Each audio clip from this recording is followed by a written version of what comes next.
And good afternoon. Now, free speech, the cornerstone of any democracy, is once again being held hostage, this time by the Scottish Government. Scotland's new hate crime laws have created an offence of stirring up hatred and prejudice against somebody because of a specific characteristic. It could be age, gender or sexuality. The SNP First Minister, Humza Yousef, has said the legislation would tackle a worrying rise in hatred.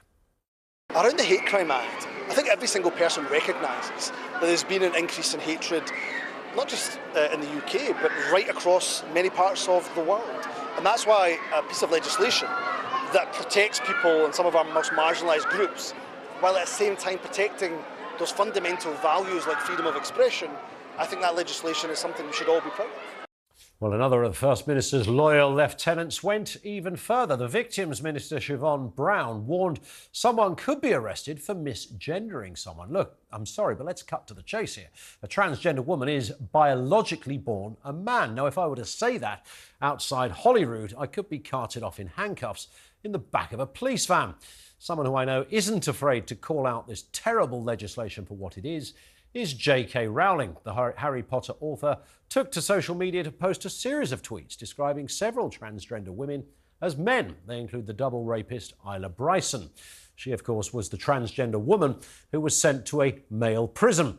It was the catalyst that led to the downfall of former First Minister Nicola Sturgeon, the person originally responsible for this legislation.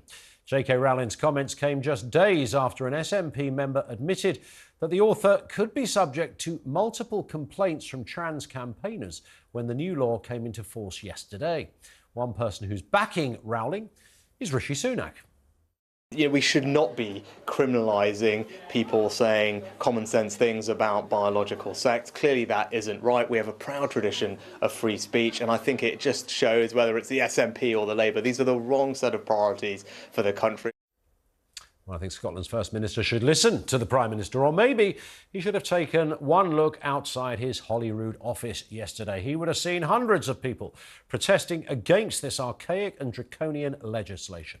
It's high time that Mr Yousef realise free speech is a fundamental right, not a privilege, and it shouldn't be messed with. On top of that, you can't create laws that criminalise people for stating basic facts.